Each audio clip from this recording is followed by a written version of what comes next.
2025년은 네이버가 굉장히 블로그 쪽으로 많은 변화가 있을 한 해예요. 그렇기 때문에 브랜드에서는 이런 거를 조금 넣어주면 굉장히 지금은 노출이 잘 일어날 거예요. 그런데 여기에서 조금 주의해야 될 점은 마케터님, 지난 영상에서 25년에도 블로그는 유효하다라고 의견을 말씀해 주셨는데, 혹시 25년에 내가 브랜드 블로그를 계속 운영한다라고 할 때 작년, 24년과 조금 다른 이슈가 있을까요?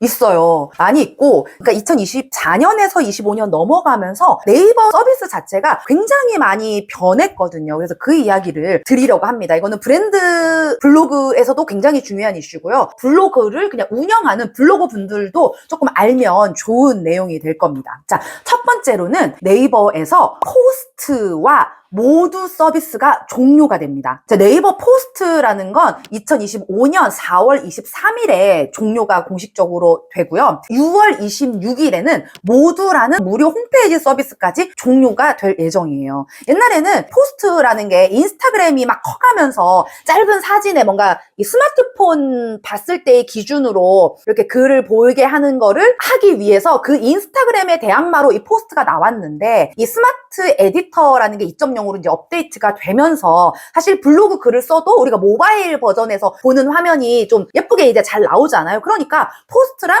이 모바일 버전을 두 개를 같이 가지고 갈 의미가 없는 거죠. 그래서 지금 포스트 서비스가 종료가 된다고 얘기를 했고, 지금 백업을 하라 말아라 그런 이야기를 하고 있거든요. 근데 이 포스트랑 그 모두 서비스가 종료되는 게 네이버 블로그 운영하는 것과 어떤 연관이 있는 거예요? 왜 그러냐면 옛날에는 똑같은 걸 검색을 해서 우리가 포스트도 해놓고 블로그도 해놓고 홈페이지도 해놓고 이랬을 때는 결과값이 여러 군데 흩어져 있으니까 어디선가에 하나 걸리면 되니까 우리가 여러 가지를 운영을 해야 되는 부담이 있었어요. 근데 네이버에서도 이거 서비스를 운영하는데 돈이 드는 거죠. 포스트를 유지하는 비용, 모두 서비스를 운영하는 비용. 왜냐면 다 공짜로 운영을 하고 있기 때문에 이용자는 공짜지만 그걸 만드는 업체에서는 공짜가 아닐 거 아니에요. 그렇기 때문에 많은 비용이 나가고 있었던 거죠. 하지만 그들의 입장에서는 수익이 되진 않았으니까 선택과 집중을 하게 된 겁니다. 그러면서 그 두 개 서비스를 없애고, 그럼 우리는 어디에 집중할 거야? 바로 네이버 블로그에 집중을 할 거야 라고 하면서 네이버 블로그를 조금 더 키워나가는 거죠. 그러니까 거기에 새로운 기능들, 에디터도 업그레이드하고 내돈내산 후기를 쓸 수 있는 창도 들어가고, 그러면서 이제 SEO, 말 그대로 검색해서 들어오는 게 하나로 좁혀지는 거죠. 그렇다면 브랜드 입장에서는 네이버 블로그를 버릴 이유가 전혀 없는 거예요. 오히려 가지고 가야 되는 거죠. 그래서 이제 집중을 해야 되니까 이 컨텐츠 하나를 쓰더라도 잘 써야 된다는 거예요. 조금 더 우리가 인스타그램에서 볼 수 없는 컨텐츠, 좀 더 긴 호흡의 컨텐츠, 사람들이 봐서 이게 읽을만 하다, 괜찮네 라고 스크롤을 쭉쭉 계속 내릴 수 있는 컨텐츠를 만들어야 된다라는 게 첫 번째로 가장 중요하고요. 두 번째는 이 역시 경쟁사를 대비한 컨텐츠를 밀어주고 있는 게 바로 클립 영상을 활용하는 겁니다. 그래서 카드뉴스가 한창 성행했을 때 포스트가 나와서 지금 포스트가 없어진 것처럼 지금은 영상, 숏폼 영상의 시대예요. 그래서 인스타그램에 릴스가 있고 유튜브에 쇼츠가 있는 것처럼 네이버에 클립이라는 게 있습니다. 이 클립 서비스가 인스타그램이나 그런 유튜브 쇼츠로 뺏기는 유저들을 네이버에서 우리도 이런 영상 서비스 있어. 그러니까 영상 컨텐츠 크리에이터들 우리 쪽에서 많이 만들어. 우리 쪽에서 놀아. 라고 하는 형태로 지금 클립을 만들었고, 클립 크리에이터 모집 막 이렇게 하면서 공모전 이런 걸 하면서 막 상금을 주고 이러거든요. 그래서 우리가 어차피 여러분들이 만약에 인스타그램을 만들어서 릴스를 만든다라고 하고 쇼폼을 만든다고 한다면 그것을 가지고 와서 네이버에서도 활용을 하세요. 대신 네이버에서는 여기에 넣을 수 있는 텍스트나 정보나 뭐 위치 정보나 해시태그 이런 게 아직은 네이버가 유효하거든요. 그래서 이 릴스에 만들었던 걸 그대로 그냥 복사 붙여넣기 하는 건 인식이 안 될 수 있어요. 그렇기 때문에 네이버로 가져오면 네이버에 맞춰서 네이버 클립에 유효한 텍스트나 그런 해시태그나 음악이나 뭐 지도나 이런 거를 조금 넣어주면 굉장히 지금은 노출이 잘 일어날 거예요. 그런데 여기에서 조금 주의 주의해야 될 점은 이걸 보는 고객들의 피로감을 우리가 생각을 해야 된다는 겁니다. 지금 어느 플랫폼을 봐도 그런 쇼폼들이 굉장히 늘어나고 있고, 그러다 보니까 각종 브랜드에서 쇼폼 영상을 막 쏟아내고 있어요. 그러다 보니까 소비자 입장에서는 너무너무 피로한 거죠. 이 쇼폼 영상 너무 상업적이야, 너무 피로해, 너무 짜증나, 이런 사람들이 있거든요. 그렇기 때문에 이 광고만으로만 막 되어 있는 그런 후킹하고 막 자극적으로만 만드는 그런 컨텐츠는 사실 더 이상 통하지 않아요. 네이버에 올리는 클립의 영상은 사람들이 글로 보는 것의 그 정보성을 스크롤 내리지 않고 영상으로 그냥 틀어놓고 본다라는 그런 컨셉으로 조금 더 고객이 진정성을 느끼고 있고 자기에게 유용하다고 생각되는 컨텐츠에 더 반응을 하기 때문에 이 쇼폼의 영상에서도 좀 진정성이 강조된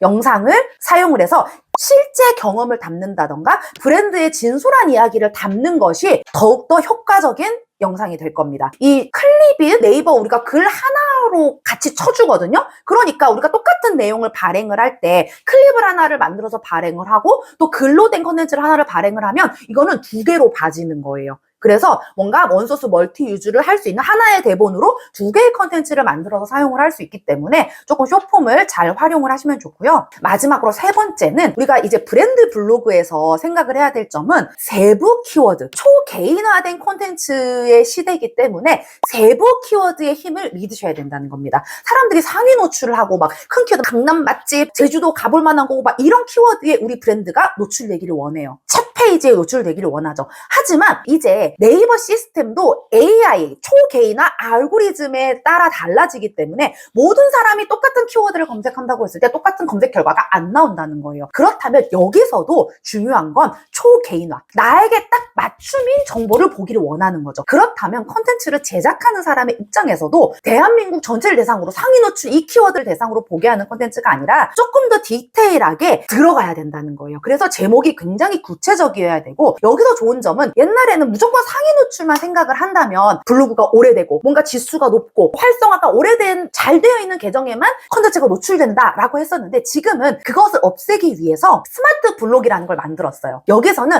사람들이 뭘 이슈적으로 보지? 똑같은 키워드에서도 사람들이 보고 싶어하는 종류가 다르니까 그 종류에 따라서 컨텐츠를 또 모아서 보여주기도 하거든요. 신규 브랜드가 블로그를 만들었을 때는 이 스마트 블록의 진입을 위한 그 세부 키워드 전략을 가는 게 중요합니다. 예를 들어서 그냥 우리 운동화 파는 데인데 뭐 운동화 추천, 이게 아니라 발볼 넓은 여성 운동화 추천, 혹은 평발인 여자를 위한, 뭐 평발인 남성을 위한 러닝 운동화 추천, 뭐 이런 식으로 조금 구체적으로 들어가는 키워드를 적어서 컨텐츠를 만들고, 중요한 건 그렇게 읽었을 때 제목과 내용이 일치가 돼야 된다는 거예요. 그래서 그냥 단순히 운동화 추천 이런 식으로 해서는 고객의 니즈를 제대로 파악할 수 없고 제대로 된 컨텐츠가 나오기가 어렵기 때문에 굉장히 우리 제품이나 서비스를 초개인화된 방식으로 설명하고 그것에 맞춘 키워드를 사용한 제목, 그걸로 컨텐츠를 만들어서 올리면 우리가 스마트 블록에서 충분히 만든 지 얼마 안 된 블로그라도 조금 검색 상단에 위치할 수 있게 될 겁니다. 그래서